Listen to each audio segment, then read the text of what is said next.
Si es verdad que la pandemia del coronavirus, de la COVID-19, ha tenido dos olas y que en países europeos han tenido que volver a la cuarentena y al toque de queda, ¿qué tan probable es que en Colombia también vuelvan las cuarentenas?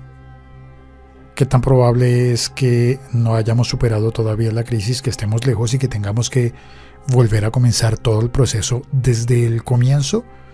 Le damos la bienvenida al doctor Carlos Francisco Fernández, editor de Salud del Tiempo. Doctor, ¿es posible que nos toque volver a empezar? En momentos en que Europa enfrenta una reactivación preocupante de los principales indicadores de la pandemia, por aquí se arrecian medidas impensables para contenerla, como los confinamientos, los toques de queda, y por supuesto, vuelve otra vez a presentarse, digamos, las voces que aseguran que Colombia está abocada a una nueva cuarentena general.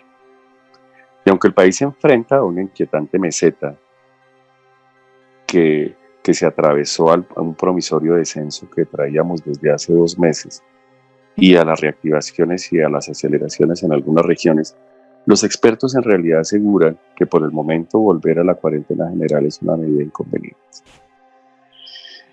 Si bien desde la misma Presidencia de la República no se descarta la posibilidad de decretar algunas restricciones en virtud del incremento de casos evidenciados en Antioquia, en Bogotá, en el eje cafetero, estas estarían orientadas más a atenuar la movilidad, las aglomeraciones, las reuniones y si acaso algunos confinamientos sectoriales.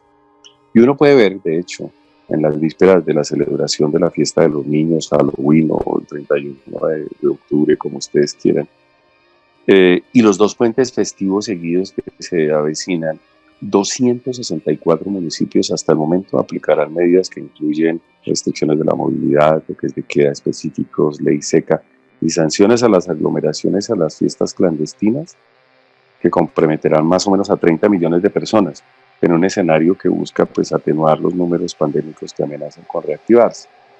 Pero en ningún momento se contempla la cuarentena general. ¿En razón de qué?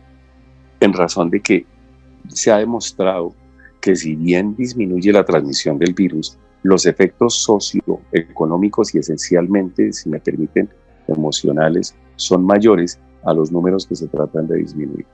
En tal sentido, lo que queda aquí, en momentos en que el país pues, muestra un crecimiento, digamos, inquietante de sus números.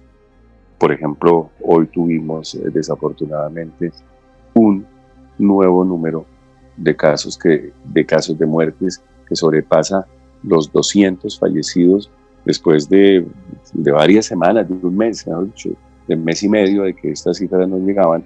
Entonces, si bien estos números son inquietantes, la posibilidad de la cuarentena general es muy remota, casi nula.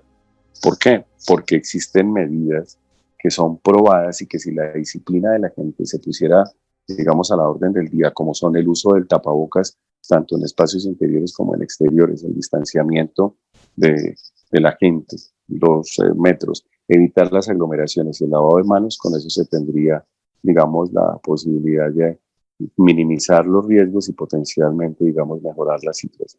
Pero creo que aquí hay que hablar de la aplicación de las medidas no solamente por parte de la gente, sino también de las autoridades que no tienen solamente que emitirlas, dictarlas, sino también facilitar que la gente las cumpla, revisando los aforos, garantizándole a la gente pues, de una u otra forma la posibilidad de que cuando tenga que aislarse, se aísle, obviamente revisando concretamente cómo es que están cumpliéndose los protocolos en las diferentes empresas y demás.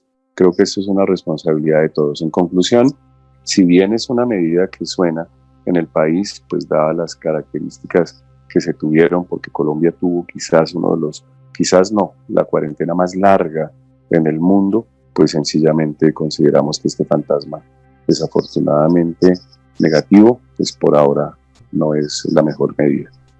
Doctor, tras un día de más de 200 muertos, uno se pregunta qué está pasando con esos contagios y con el control de la enfermedad puntualmente en regiones.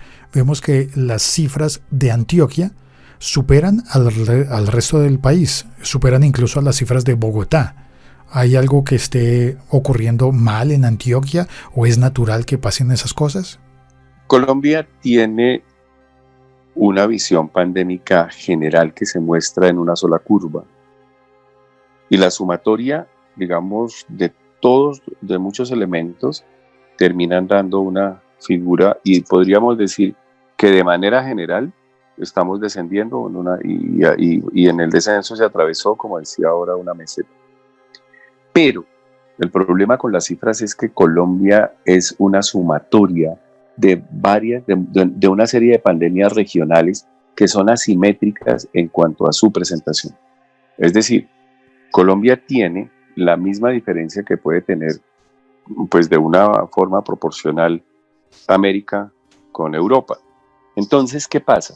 Que hay regiones que apenas empiezan el ascenso y la reactivación, digamos el ascenso y la aceleración de las infecciones. Y en tal sentido, cuando ciudades grandes, por ejemplo, capitales en este momento, y les podemos decir claramente, todas las ciudades grandes del eje cafetero, hablemos de Armenia, Manizales, Pereira, sin duda están empezando a subir. Y entonces, ¿qué pasa? Que esas cifras se traen justamente a la curva general y pareciera, pues naturalmente, que hay como una reactivación. Pero lo que pasa es que los sitios en los cuales no se había presentado, digamos, el pico, no se habían presentado esas aceleraciones, que naturalmente fueron medidas por la narrativa de 3 o 4 ciudades grandes, pues definitivamente se ponen en evidencia. Entonces, vemos, por ejemplo, cómo Bucaramanga, Neiva, Ibagué, el mismo Villavicencio, les comentaba las del eje cafetero, al sumarse, es como si fueran una sola ciudad grande, como Bogotá, para poner el ejemplo. Y como Bogotá en algún momento marcó, digamos, el ritmo de la pandemia, que si aumentaban los casos, pues decíamos que estábamos en aceleración porque arrastraba esa curva, podríamos decir que la sumatoria de estas ciudades pequeñas podría esencialmente estar inclinando la balanza de manera asimétrica o con una asimétrica en el tiempo, como está ocurriendo, o como ocurrió esencialmente con Leticia, que ya pasó, y Bogotá, pues que apenas viene descendiendo. Dicho de otra manera, la sumatoria de las pandemias regionales dan una curva general, pero esa curva general puede modificarse en la medida en que ciudades de mucho peso definitivamente pueden tener fases de aceleración que de una u otra forma se manifiestan en los números generales. Medellín es el caso, por ejemplo, Antioquia concretamente. Antioquia, acuérdense que tiene un retraso desde el punto de vista regional con Medellín, pero es que quizás de los departamentos con mayor número de municipios es Antioquia. Entonces, esos municipios que no habían entrado en aceleración, incluso algunos del área metropolitana, pues empiezan su aceleración y se ve justamente en lo que decía Félix en este momento, que sin duda empieza a liderar dentro del ranking de reportes de casos regionales, pues como si fuera el foco de la pandemia en este momento. Doctor, entonces, no volvemos a cuarentenas, pero sí funcionan estas medidas temporales como toques de queda, de todas formas, por ejemplo, un barrio que se restringe en su movimiento, funcionan como medidas localizadas. Sin duda, porque básicamente el toque de queda se da para tratar más o menos de invocar la disciplina de la gente frente a un factor que sin duda es esencialmente contaminante, como son las reuniones, las fiestas y demás, las aglomeraciones, la gente en la calle. Entonces, si la gente fuera un poco más disciplinada y entendiera que dentro de un contexto pandémico no se puede hacer esta cosa, pues no sería necesaria la medida, no sería necesaria la declaratoria del toque de queda. Pero como esto no se cumple, entonces es un componente, digamos, para forzar los elementos, digamos, de no salida, que no es que sea una cuarentena, no. Básicamente es la restricción de la movilidad en grupos de población que definitivamente han mostrado gran infectividad, que, como son los jóvenes, esencialmente. Entonces, ¿qué pasa? Que por esa razón se aplica. Ahora, se hace para minimizar la circulación del virus. Ahora, hay otros componentes que se han visto, que se prueban, por ejemplo, en los conglomerados cuando se hacen confinamientos específicos. Si uno sabe que en determinado sitio o en determinado conglomerado circula el virus, entonces, digamos, aislarlo, no como una cuarentena, digamos, específica, sino como un aislamiento local, un aislamiento seccional, un aislamiento particular, eso funciona, eso funciona. Y naturalmente lo que se busca es, como en lugar de aislar una persona, se aísla una zona, se aísla un barrio, se aísla una localidad, y dentro de ese marco pareciera que tenemos una cuarentena, digamos, un confinamiento más pequeño.